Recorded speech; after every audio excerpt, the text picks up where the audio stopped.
हाँ जी दोस्तों, अनप्लस लन पर आपका स्वागत है। अगर आप पहली बार इस चैनल पे विजिट कर रहे हो तो इस चैनल को लाइक और सब्सक्राइब कर लेना और नीचे दिए गए बेल आइकॉन को हिट कर लेना ताकि आपके सारे वीडियो आपके समय पे पहुंच जाएंगे। तो पहली न्यूज़ जो आपको दे रहा हूँ मैं, आपको पता ही है, न्यूज़ हेडलाइंस में चली रही है।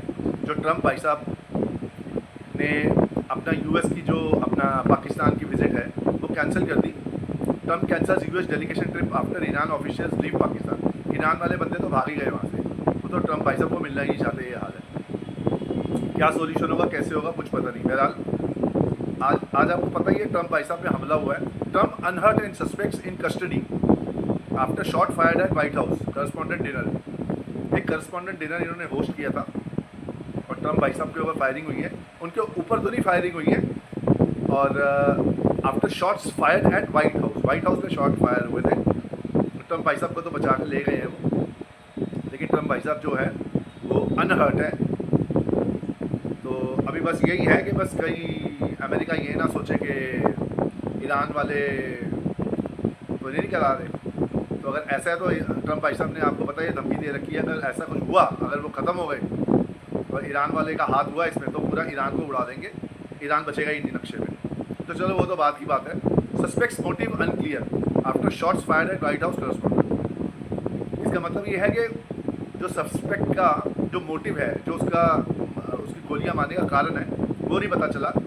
पिछली बार जब हमला हुआ था तो उनके कान के यहाँ से गोली निकल गई थी, उनको थोड़ी चोट भी आई थी, लेकिन उसमें क्या बंदा मारा गया था, उन्होंने मार दिया था। लेकिन इस बार रंगे हाथों पकड़ लिए। तो आगे पता चलेगा, उससे पूछताछ होगी क्या है क्या नहीं, उसको क्या मोटिव है, उसका क्या कारण है जो उसने ट्रम्प भाई साहब पे गोली चलाई है, जो भी है। तो एक तो ये न्यूज़ है। दूसरी न्यूज़ ये है कि आज मैं आपसे एक बात करूँगा फ्यूचर सेक्टर की, जिस सेक्टर में ग्रोथ है।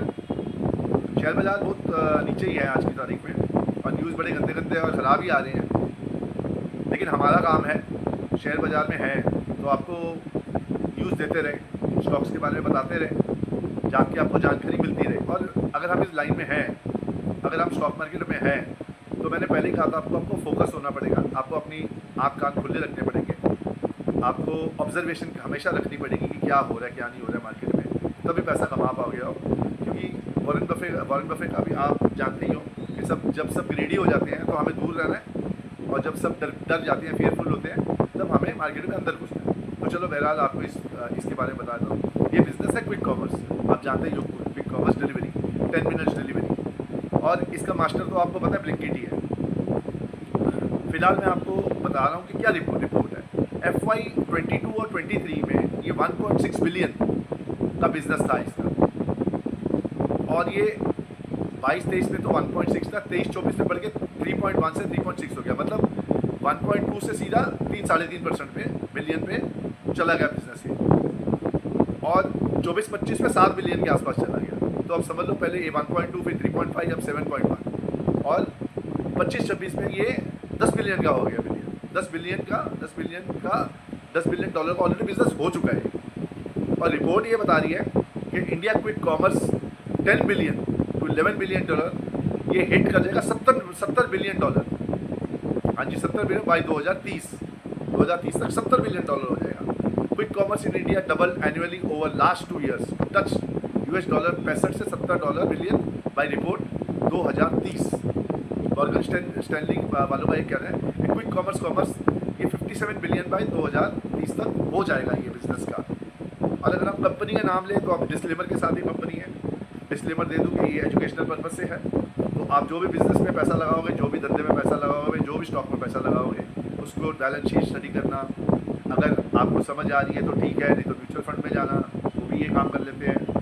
पूरे बैलेंस शीट नहीं तो आपको कोई सलाहकार है आपका कोई, तो उससे पूछ लेना। मैं आपको सिर्फ यहाँ पे बैठा हूँ नॉलेज देने के लिए। जैसे सबसे पहला जो आता है इसमें ब्लिंकिट ही आता है। अब ब्लिंकिट है जोमेटो की कंपनी, 46 से 50% के आसपास जोमेटो के हाथ में है, जो उसकी सब्सिडरी है।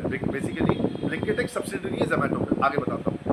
अब जैसे subsidy Zomato, Blinkit, district, hyper pure, ये कंपनियाँ हैं सारे एक जोमेटो के एटर्नल के अंदर, जो पहले जोमेटो थी, ठीक है जी। और अगर आप इसमें डिवीजन करोगे तो जोमेटो का फूड डिलीवरी है 39.9%, हाइपर प्योर का B2B बिजनेस है वो है 30.6, ब्लिंकिट का है 25.7, डिस्ट्रिक्ट का है 3.6 ये सारे एक ही में आ जाते हैं, मतलब सारे जोमेटो के अंदर या अपना क्या कहते हैं इंटरनल में ही आ जाते हैं सारे। तो अगर आप इंटरनल का शेयर लोगे तो आपको ये सब भी साथ में मिल जाएंगे। जैसे अब हम रिलायंस के शेयर लेते हैं तो रिलायंस जियो उसमें ही आ जाता है ना, या जियो का लेते हैं तो उसमें फाइनेंशियल सेक्टर भी आ जाती है और सब कुछ आ जाता है, उसमें म्यूचुअल फंड भी आ जाता है, फाइनेंशियल में सब कुछ आ जाता है। तो ऐसे ही रिलायंस के अंदर अलग अलग कंपनी है, वैसे जोमेटो के अंदर ये कंपनी है इंटरनल के, आपको बताया जो मैंने। और एक और काम है जो जेप्टो, आप जानते हो जेप्टो का आईपीओ आएगा, 10,000 से 12,000 करोड़ का आएगा आईपीओ, 1.2 से 3.3 बिलियन डॉलर का सभी से अप्रूव हो चुका है। अब देखो कब आता है जेप्टो का क्या कहते हैं ये आईपीओ, पता चल जाएगा। अब थोड़ी सी हम बात कर लेते हैं फाइनेंस की। हमें पता है कि फाइनेंस के बारे में ये बताऊंगा कि अभी थोड़े से डिफिकल्ट टाइम्स आ सकते हैं। अब आप पूछोगे सर कैसे आएंगे, आपको पता है युद्ध चल रहा है, ईरान इराक का युद्ध चल रहा है, उसमें तेल का भाव कितना बढ़ चुका है। अब जब ये तेल का भाव बढ़ेगा तो हर चीज़ के रेट बढ़ने हैं, तो तय ये तो 25-30 रुपये बढ़ने हैं, ये तो इलेक्शन की वजह से शायद रुका हुआ मामला।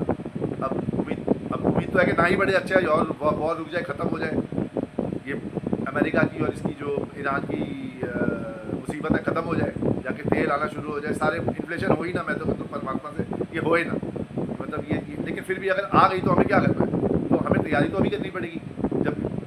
जब एकदम मुसीबत पड़ेगी तब थोड़ा तैयारी करेगी, अभी से ही हमें तैयारी करनी पड़ेगी। तो मैं आपको छोटे छोटे पॉइंट बता रहा हूँ कि जो हमें ध्यान देना है, बाकी सारे आज की तारीख में समझदार हैं, तो फिर भी मेरा फर्ज बनता है आपको बताना। जैसे अभी वॉर हो गया तो तेल वगैरह का रेट बढ़ जाएगा, तो सब चीज़ों का रेट बढ़ना ही बढ़ना है। तो पैसे तो आपको पता है पैसे कितने कमाने हैं क्या नहीं कमाने हैं, वो तो फिर सबके अपने अपने तरीके हैं। ऑयल का रेट बढ़ेगा तो फिर ऑयल तो ट्रांसपोर्टेशन गाड़ी हो ट्रांसपोर्टेशन हो सबके रेट बढ़ जाएंगे, तो सामान महंगा होना ही है, पेट्रोल डीजल के रेट बढ़ गए तो इन्फ्लेशन भी आएगा।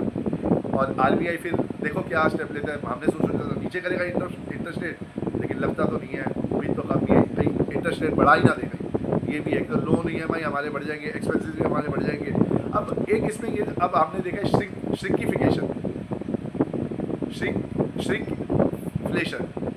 श्रिंकफ्लेशन का मतलब ये है, श्रिंकफ्लेशन का मतलब है जैसे हम एक बिस्किट लेते हैं, 10 रुपये का बिस्किट है, उसमें 10 बिस्किट आते हैं, ठीक है जी। वो 10 बिस्किट हमने पहले भी देखा था, 10 बिस्किट वो कर देंगे 8 बिस्किट 9 बिस्किट, हमें लगेगा 10 रुपये का ही है, लेकिन हम 8 बिस्किट खा रहे हैं। तो होता क्या है कि दो तरीके के काम होते हैं धंधे बिजनेस में, हमें दो तरीके के बिजनेस है। एक तो हम किसी को कोई सर्विस दे दें और वो हमें सर्विस के चार्ज देगा, और दूसरा है कि हम जैसे दुकान में जाते हैं तो हमें अगर जाएंगे अगर 10 का वो 12 रुपये कर देंगे तो हम कतराएंगे लेने में, हम कहेंगे 10 रुपये का 15 रुपये का ये बिस्किट, तो वो क्या करेंगे 10 रुपये में ही 8 बिस्किट डाल देंगे, हम खुश हो जाएंगे चलो यार रेट वही है और 8 रुपये में मिल रहा है, लेकिन वो 8 बिस्किट हो गए 10 के। इसको कहते हैं श्रिंकफ्लेशन। बस ये आपको एक पॉइंट मैंने बताना था। तो सोल्यूशन आज हम सबको ही पता है कि भाई हमें थोड़ा बहुत बचाना पड़ेगा और थोड़ी इन्वेस्टमेंट करनी पड़ेगी। बस ये 2-3 पॉइंट्स थे जो मैंने सोचा कि भाई आपसे आप शेयर कर लूँ। और आज की तारीख में अगर हम देखेंगे अगर ये और रुक जाता है तो हमारे लिए बहुत बेनिफिट है, इंडिया के लिए तो बहुत ज़्यादा बेनिफिट है, क्योंकि इंडिया का तो सारा तेल बाहर से ही आता है, तेल भी बाहर से आता है, कोयला भी बाहर से आता है। अब वो तो अब हमने देखना है कि अगर एनर्जी जो सोर्स है हमारी, जैसे एनर्जी सोर्स पे हमने मैंने वीडियो डाला हुआ है, उसमें मैंने बताया है आपको सोर्स ऑफ एनर्जी जो है विंड हो गई, फिर आपकी हो गई क्या कहते हैं ये अपना बैटरी वाली हो गई, ये सब हम मॉडिफाई कर रहे हैं अपने यहाँ, जैसे न्यूक्लियर में इंडिया जा रहा है। अब इन चीज़ों में इंडिया जा रहा है तो शायद इंडिया को कम धक्का लगे, क्योंकि इंडिया में तैयारी करनी शुरू कर दी है अपने इंडिया ने, पहले तो बिल्कुल तैयारी नहीं थी, अब इंडिया थोड़ी सी इसमें तैयारी कर रहा है। तो मोदी साहब तो वैसे लगे हुए हैं इसमें, भगवान का अगर अच्छा कर्म रहा, जो सब ठीक ठाक रहा, अगर युद्ध रुक गया तो फिर तो मुझे लगता है ये माहौल थोड़ा ठंडा हो जाएगा। और बस यही है कि जो ईरान और इराक का वॉर है, जो ईरान का जो पंगा पड़ा है अमेरिका के साथ, जो उसको गोलियां मारी है, जो पता नहीं अब किस वे में वो लेके जाएंगे वो ट्रम्प भाई साहब, क्योंकि पहले भी इन्होंने यही किया था ट्रम्प भाई साहब, जब उनको इलेक्शन जीतना था, जब आए थे तो उनको गोली लगी थी, ये थोड़ा पॉलिटिकल एंगल भी हो सकता है इसमें। अब ये पता नहीं क्या है क्या नहीं, तब भी इन्होंने यही ऐसा कांड हुआ था और वो मेजॉरिटी में जीत गए थे।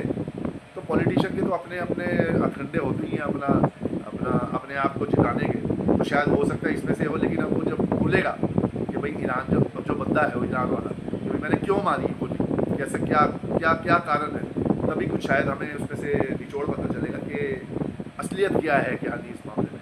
होप करते हैं सब सही हो जाए और उम्मीद करते हैं कि सब सही हो जाए, बस यही कह सकते हैं। तो इसी के साथ मेरे को ये 2-3 पॉइंट आपको बताने थे और वो मैंने आपको बता दिए। आई होप अगर आपको इसमें से कुछ अच्छा लगे, कोई वीडियो ठीक ठाक लगे, अब आपको लगे कोई इन्फॉर्मेशन है, आपको फ़ायदे की होता है, तो प्लीज़ मेरे वीडियो को लाइक और सब्सक्राइब कर लीजिए। एज़ यूजुअल मुझे आपकी ज़रूरत तो है ही, आपको हमेशा मुझे आपकी ज़रूरत हमेशा रहेगी। अगर आप आपका आशीर्वाद